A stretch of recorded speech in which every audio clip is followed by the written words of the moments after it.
It's our first on-camera interview with Coach Riley, Richie Riley, joining a lot of work goes into the preparation for your first season. Now, it's been apparent that connecting with the past success of Colonel basketball has been a priority for you, and now in your office hangs a little bit of artwork.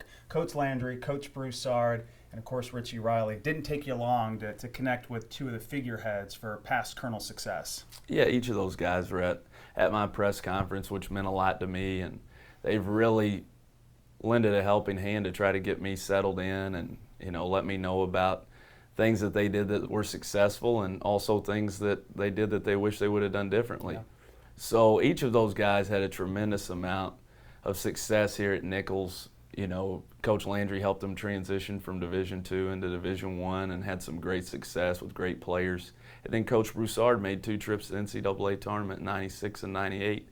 So we're trying to replicate some of the success that they had, and they've just been huge for me to have a resource like each of those guys, being a first-time head coach and trying to get my feel for Nichols basketball. Well, and you don't have to do this, but what better way when bringing in a new set of recruits and players to establish a precedent about where success originated from, who was involved in it, and how you can tap in to that past success and bring it to the present. It is. We're really big into including our, not only our former coaches, but our former players. Yeah.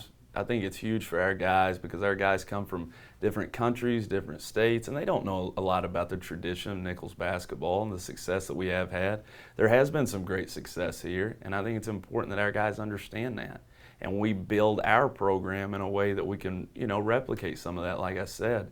So we try to get as many former players as we can around our program, as well as former coaches, to speak to our guys. We've been fortunate enough to have some of those guys come in during homecoming, and our guys were able to talk to them, ask them some questions, and I think it means a lot on both sides. Our guys really enjoy it, and also our former student athletes here that are off having successful lives can come back and see what we're trying to build here. And just like that, here we are, start of the 2016-2017 season, and after months and months of preparation, the reality that you're about to lead the Colonels onto the floor for the first time as a first-year head men's basketball coach. Has it hit you yet?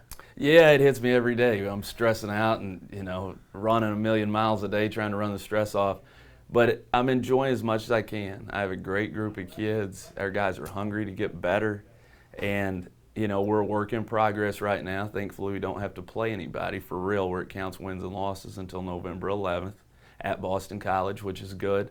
But I like our progress right now. And, I tell them, a lot of, what my stress is my personality. I have a personality of, I want to win, as bad as anybody. And it's, it drives us to a level that hopefully that's going to equate to some success. But you're never looking ahead or overlooking an opponent if you're stressed about everyone you face. And I've seen the scouting report you put together when you were at Clemson and playing at Boston College last year, and it would have been easy to go into a game against a winless ACC team and say, hey, we've proven we're good enough, we're going to beat them, don't worry about it. You were just as worried about that game as you were any other contest, and saying that if we aren't prepared, they're going to get their first win, it's going to be against us. You blew them out, but it's that type of preparation that means this is good stress that you have. It is. It's good stress. And as a competitor, I tell our guys this a lot of times, you should have some stress. If you really care about winning and you're a competitive person, then you should stress about, am I prepared enough? Have we put enough work in? Are we ready to play the game?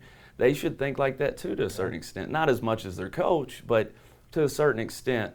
And yeah, in the culture of college basketball right now, anybody can beat anybody, and that's the beauty of our sport. You see it across the country, multiple upsets every year throughout the season. Then you get to the NCAA tournament and there's upsets. So I prepare every game as if we're going to win. If we were playing the Golden State Warriors next week, then I would be preparing as if we're going to win the game. Now, would that happen? That'd be a tough game for us to win, obviously, but I think as a coach and as a team, if you want to be successful, you have to prepare every game as if you're going to win, and you need to go into that with that mentality that we're here to win the game, not just show up and play somebody close. Well, just spot the Warriors, a 3-game-to-1 advantage, and you'll have no problem coming back and beating them. You look at this season and what it's about for you personally.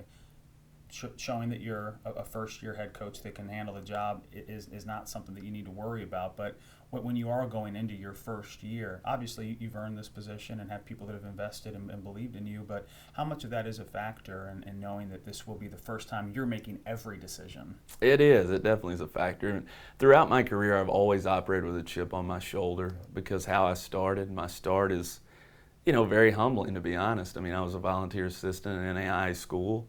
Then I went to a Division II school for my first paid job and was making $8,000 a year and living on a credit card. So I've done laundry, I've driven buses, I've swept floors. So my personality, and some of that can be negative and positive sometimes, is with a chip on my shoulder. So as a head coach, it's even worse probably because I do want to prove to people that I deserve this opportunity. And, we're working hard to do that. We have a unique situation. I'm the youngest head coach in the country, I think tied with another guy, and we have the oldest team in the country, which is extremely unique. So we're meshing that together and we're forming, a great culture that I'm really, really happy with where we're at with that standpoint. Now we got to get better on the court at certain things, just like any team this time of year, but I am happy with where we're going as far as the culture of our team and how bought in our guys to trying to build something special. Oh, we can't wait to be with you every step of the way. Our first broadcast on ESPN Radio New Orleans, November 11th, 7 p.m. at Boston College. Colonel's first non-conference game, first game of the Richie Riley era. Coach, it'll be a fun 3 weeks. I know a lot still has to go into the preparation for that first game, but I know you're ready to get this season underway. Thanks for your time. Thank you, Bryant. Can't wait. Richie Riley, Colonel Men's Basketball, and this is Colonel's All Access.